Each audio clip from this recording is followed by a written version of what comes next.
Hace una semana aseguré en esta misma columna que adoctrinar es fascismo educativo.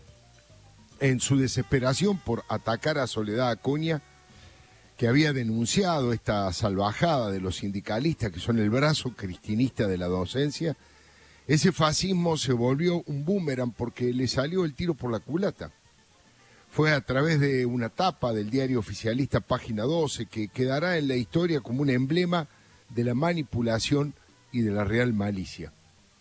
Ese medio propagandístico es uno de los muchos cuya propiedad es de Víctor Santamaría, secretario general del gremio de los encargados de edificios.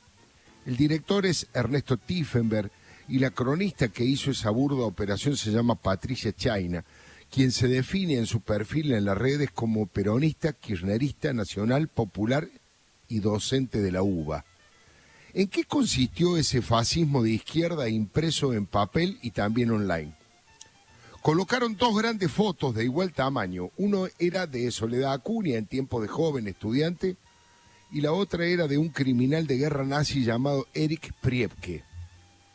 En un claro intento de forzar argumentos para ensuciar a Soledad Acuña, comentan que el despreciable capitán de las SS hitlerianas era de la comisión directiva del colegio alemán llamado Primo Capraro, en donde Acuña cursó el secundario. Utilizan falsedades como la sombra de Priebke en la historia de, o la mala educación de título. De arranque le aclaro que la funcionaria de Larreta se recibió en el año 1992 y 2 años después, recién en 1994, se conoció la verdadera identidad de este jerarca nazi. Hasta ese momento fingía ser un respetado vecino de Bariloche y se hacía llamar Erico. Ya que la escriba de este panfleto se autopercibe peronista y kirchnerista, debería saber que el tema del nazismo es especialmente incómodo para ese espacio político, cuyo fundador, Juan Domingo Perón, permitió el ingreso de más de 3.500 nazis a la Argentina y llevó a nuestro país a la vergüenza de haber sido neutrales en la Segunda Guerra Mundial. La redacción de Chayna y la edición de fotos y de títulos de Tiefenberg son un ejemplo de fanatismo militante y de fake news que potencia el odio, ofende a todos los argentinos y que frivoliza, banaliza y por lo tanto vacía de contenido el Holocausto. Por eso la DAIA expresó su protesta. Para hablar del nazismo desde el peronismo kirchnerista es abrir las puertas de los archivos que albergan verdades irrefutables, que muchos callan porque no pueden explicar.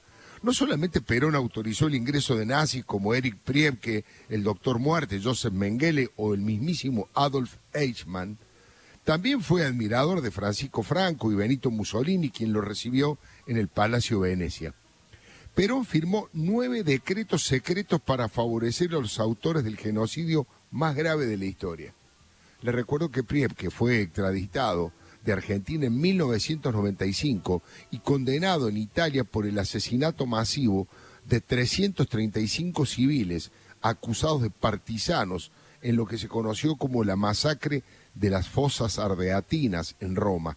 Esos fusilamientos fueron ordenados directamente por Hitler en 1944. Ya en tiempos más cercanos, en septiembre del 2011, Horacio Berbisky publicó en ese mismo diario, en Página 12, una nota con una fotografía de Priebke en una comida con Carlos Soria, candidato kirchnerista a gobernador de Río Negro. Berbisky, hoy jefe de inteligencia informal de Cristina, caracterizó a Soria como el símbolo de lo peor de la década menem-doaldista, reciclado de ocasión, y reveló que Soria también había estudiado en la misma escuela de Soledad Acuña. Las vueltas crueles del destino hicieron que Martín y María Emilia, los hijos de Carlos Soria, tan fustigado por Berbisky, hoy sean cuadros militantes de la Cámpora. Pero también fue en Página 12, el diario, que publicó en julio del 97 una nota titulada El diario del Führer está junto a Néstor Kirchner y que fue cuidadosamente borrada de los archivos digitales, como tantas otras notas. Este texto era sobre el periódico La Voz de Santa Cruz, que sobrevivía gracias a la publicidad del gobernador Néstor Kirchner y cuyo director autodenominado El Führer también había trabajado con Alfredo Yabrán. una verdadera joyita. Ni hablar de fascistas de libro como Oscar Ibáñez o el nefasto Alberto Talagano, ni de las acusaciones del doctor Eugenio Raúl Zaffaroni contra Néstor Kirchner. Suena raro, pero es rigurosamente cierto. Se pueden consultar los archivos de la época. Fue en 1998 y en Santa Cruz, hace 22 años, había sido invitado por el Frepaso para ayudar en la lucha contra la reelección eterna que Kirchner quería instalar y que finalmente logró instalar en la gobernación. Zaffaroni apeló en un artículo a la Constitución de la República de Weimar y a Hitler. Con el tiempo, se supo que el día que Kirchner como presidente le ofreció el cargo de la Corte Suprema, sacó del cajón del escritorio el recorte de aquella comparación y le pasó la factura. El periodista Daniel Míguez, en su libro Néstor Íntimo, cuenta que Kirchner le mostró la nota cuyo título era Un nazi en la Patagonia. Todo esto disparó el ataque a Soledad Acuña, una ministra que tiene en su haber la insistencia permanente en regresar a las clases con la mayor normalidad posible y protocolo, y que durante su mandato se inauguraron 54 escuelas, 8 polos educativos y se abrieron, escuche usted, se abrieron 9.000 vacantes para los estudiantes. A esa actuación, con un ministerio de última generación edificado en el corazón del barrio 21, los sindicalistas de Cristina le llaman estar en contra de la educación pública. Lo que en realidad ocurrió es que Roberto Baradel y su tropa enloquecieron cuando Acuña dijo lo que muchos no se animan, que los gremialistas más radicalizados tienen como único objetivo la militancia K y no saben, no quieren o no pueden educar como corresponde a los chicos. Esa es una gran verdad. Y hay cientos de denuncias de la malversación que se hace de la educación al convertirla en un territorio de propaganda de una facción.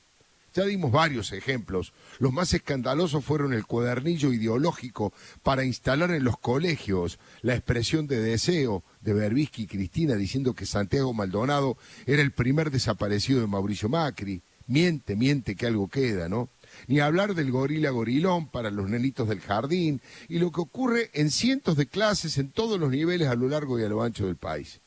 Entre los graves fracasos del gobierno de Alberto Fernández hay que anotar que Argentina es casi el único país del mundo en el que no han vuelto las clases y en donde más días se perdieron. Eso es gravísimo para los chicos por donde se lo mire, desde lo académico, lo social y lo afectivo, sobre todo para los más pobres que no tienen los instrumentos para afrontar el desafío digital. Esta decisión logró aumentar la injusticia y la desigualdad de oportunidades que tanto pregonan con un alto grado de hipocresía. Es que así como hay funcionarios que no funcionan, hay presidentes que no presiden y varios ministros que están pintados porque las decisiones las toma otro. Este es el caso de la cartera educativa. El verdadero ministro de Educación, el que manda, el que toma las decisiones, es el preceptor Roberto Baradel y su jefe espiritual Hugo Yasky. Representan solo a un sector de los docentes, porque la inmensa mayoría de los maestros y profesores aman su profesión, tienen vocación sarmientina y quieren enseñar. No apoyan los paros a repetición a los gobiernos no peronistas, ni el asambleísmo, ni las manifestaciones cotidianas, ni el cierre actual de las escuelas. Los maestros de alma repudian a los Roberto Baradel, porque es el que decide qué se hace en la educación. Nicolás no trota, arrastra los pies con una lentitud exasperante y no puede explicar por qué las escuelas están cerradas. La Organización Mundial de la Salud, UNICEF, han dicho en forma separada lo mismo, que la clausura de las aulas provoca en los alumnos daños muchas veces irreversibles como ansiedad, depresión y temor, producto del debilitamiento del sistema inmunológico. La intencionalidad de producirle daño político explica la falacia de querer vincular a Soledad Acuña con el nazismo. El ataque a Acuña despertó la reacción muy crítica desde el principio de Patricia Bullrich. Después fue el propio Mauricio Macri que la respaldó públicamente y eso habilitó a muchos otros dirigentes. Lo curioso es que quien más tardó en darle apoyo fue el propio jefe de gobierno, Horacio Rodríguez Larreta.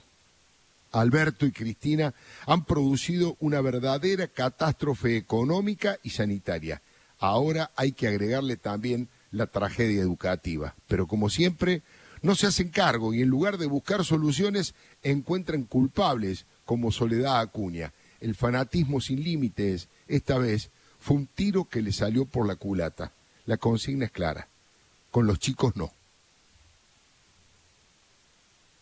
Volvé a escuchar la columna de Alfredo Leuco en radiomitre.com.ar.